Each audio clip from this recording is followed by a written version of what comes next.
ये पत्थर एक प्राचीन पुल के अवशेष हैं, जिसे 2000 साल पहले बनाया गया था। ये पुल रोमन सम्राट नीरो के शासन में बनाया गया था। वही रोमन सम्राट जिसके बारे में कहावत है कि जब रोम जल रहा था तब नीरो बांसुरी बजा रहा था। रोम में ऐतिहासिक टिबर नदी पर यह पुल बनाया गया था। इसके अवशेष आमतौर पर पानी में छिपे रहते थे, लेकिन इस बार गर्मी इतनी पड़ी कि नदी सूखने लगी और ये पुल अतीत से हमारे वर्तमान में झांकने लगा। यूरोप की गिनती दुनिया के सबसे सुंदर और सबसे ठंडे इलाकों में होती है, इसीलिए यहाँ पर गर्मियों के सुहाने मौसम का सबको इंतजार होता है। लेकिन पूरी दुनिया की तरह यहाँ भी मौसम बदल रहा है। इस बार यूरोप के कई देशों में पहले से कहीं ज्यादा गर्मी पड़ी है। खासकर इटली में सूखे की स्थिति पैदा हो गई है। देश के उत्तरी हिस्सों में खेतों की उपज घटकर आधी रह सकती है। इटली की सबसे लंबी नदी पो। ये नदी मोंटे वीसो में आल्प्स की पहाड़ियों से निकलती है और आड्रियान सागर में गिरती है। इस तरह ये नदी 650 किलोमीटर का सफर तय करती है। ये उत्तरी इटली के बड़े इलाके की जीवन धारा है। इसका पानी एक बड़े भूभाग को सींचता है। लेकिन इन दिनों ये नदी बीते 70 साल का सबसे बुरा सूखा झेल रही है। नदी का एक बड़ा हिस्सा जो कभी पानी से लबालब रहता था, आज वहां सिर्फ रेत है। इससे इटली के कई इलाकों में सिंचाई की व्यवस्था डामाडोल हो गई है। इसका सीधा असर फसलों पर होगा, लोगों की रोजी रोटी पर होगा। जानकार कहते हैं कि पो नदी के सूखे की वजह से इटली का कुल कृषि उत्पादन 30 से 40% घट सकता है। सूखे का शिकार सिर्फ पो नदी नहीं है, बल्कि मध्य इटली में बहने वाली आर्नो, एनियने और टिबर जैसी नदियों के लिए भी अलर्ट जारी किया गया है। जून के महीने में इटली में जैसी लू चली, यहाँ रहने वालों ने ऐसी पहले कभी महसूस नहीं की। जिस इलाके पर सूखे की सबसे ज्यादा मार पड़ी है वो है रोमाग्ना। यहाँ जमीन में दरारें पड़ गईं। ये टिड्डियों के पनपने के लिए आदर्श परिस्थितियां मुहैया कराती हैं। दूसरी तरफ ऑर्बेटेलो लगून का पानी इतना गर्म हो गया कि उसमें मछलियां मरने लगी। उधर इटली की राजधानी रोम अपने वैभवशाली अतीत की वजह से दुनिया भर के सैलानियों को अपनी तरफ खींचती है। लेकिन ऐसी गर्मी में घूमना आसान काम नहीं है। लोगों को हाथ के पंखे झलने के लिए मजबूर होना पड़ रहा है। कुछ खुद को ठंडा करने के लिए सड़क किनारे बने फव्वारों की मदद ले रहे हैं।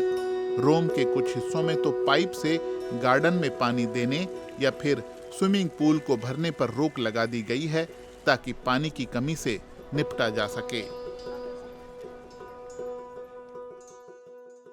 सिर्फ इटली ही नहीं, बल्कि यूरोप के कई और देश भी गर्मी से बेहाल हैं, जैसे कि ऑस्ट्रिया, फ्रांस, स्पेन, पुर्तगाल और जर्मनी भी।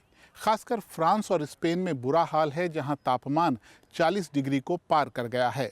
फ्रांस में 2003 में भी भीषण गर्मी पड़ी थी, जिसकी वजह से लगभग 15,000 लोग मारे गए थे। हालात इस बार भी कुछ ऐसे ही हैं। शहर हों, देहात हों, खेत हों या फिर जंगल, सब पर गर्मी की मार पड़ रही है। भारत की तरह यहाँ भी गर्मी रिकॉर्ड बना रही है। तापमान बढ़ने की वजह से यूरोप के कई देशों में जंगलों में आग भड़क गई। ये नज़ारा उत्तरी स्पेन का है, जहाँ पिछले दिनों नवारा इलाके के जंगलों में लगी आग के चलते उसके आसपास के 13 कस्बों से लोगों को निकालकर सुरक्षित ठिकानों पर पहुंचाया गया।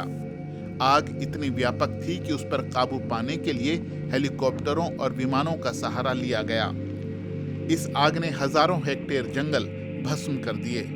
स्पेन में ही जमोरा और ज़ारागोजा समेत कई और जगहों पर भी दमकल कर्मी आग से जूझते रहे। बढ़ती गर्मी ने फ्रांस, ग्रीस और जर्मनी जैसे देशों में भी कई जगह जंगल की आग को हवा दी। ग्रीस का दूसरा सबसे बड़ा द्वीप एविया इस बार भी आग की चपेट में आया। पिछले साल इस टापू ने भयानक आग का सामना किया था, जब 2 हफ्तों के भीतर इसका 46,000 हेक्टेयर जंगल आग की भेंट चढ़ गया था। वैज्ञानिक कहते हैं कि बीते 2 दशकों में जिस तरह मौसम की मार लगातार बढ़ती जा रही है, उसके पीछे जलवायु परिवर्तन का हाथ है। पृथ्वी का तापमान बढ़ेगा तो उसके विनाशकारी असर हमारी दुनिया पर पड़ने तय हैं। इसीलिए गर्मी की तपिश बढ़ती जा रही है। दुनिया भर में जंगलों में आग लगने की घटनाओं में इजाफा होता जा रहा है। बाढ़ और तूफान भी बढ़ रहे हैं। खेती पर भी दुनिया भर में जलवायु परिवर्तन की मार पड़ रही है, जिसका नतीजा कुल उपज में कमी के रूप में हमारे सामने आएगा। इससे पूरी दुनिया की खाद्य सुरक्षा प्रभावित होगी। ऐसा हुआ तो फिर दुनिया की बढ़ती आबादी के लिए खाना जुटाना मुश्किल होगा। कुल मिलाकर जलवायु परिवर्तन सिर्फ हमारे आज के लिए नहीं, बल्कि हमारे आने वाले कल के लिए भी बड़ी चुनौती बन रहा है। आप गांव में रहते हो या फिर शहर में, बदलता मौसम हर जगह किसी न किसी रूप में अपना असर दिखा रहा है। इंसानों ने जमीन पर तो सीमाएं खींच ली हैं, लेकिन हवा, महासागरों और जलवायु पर पहरा बिठाना उनके बस में नहीं है। इसीलिए दुनिया के एक हिस्से में अगर पर्यावरण को भारी नुकसान होता है तो उसका असर पूरी पृथ्वी पर होगा। जलवायु परिवर्तन को रोकना हम सबकी साझा जिम्मेदारी है, क्योंकि अगर ये पृथ्वी गर्म हुई तो उसका असर एशिया ही नहीं बल्कि यूरोप, अफ्रीका, अमेरिका सब पर पड़ेगा। और इस बार जिस तरह की गर्मी पड़ी है, उसने साबित कर दिया है कि जलवायु परिवर्तन को रोकना कितना ज़रूरी है, और ये हम सबको मिलकर ही करना होगा। तो आज के वीडियो में बस इतना ही। वीडियो आपको कैसा लगा हमें ज़रूर बताइएगा, और ये भी बताइएगा कि गर्मी ने इस बार आपके इलाके में क्या हाल किया है। वीडियो अगर आपको पसंद आया हो तो इसे दूसरे लोगों तक भी पहुंचाइए, उनके साथ भी इसे साझा कीजिए। अपना बहुत बहुत ध्यान रखिए। आपसे होगी फिर मुलाकात। आपका बहुत बहुत धन्यवाद।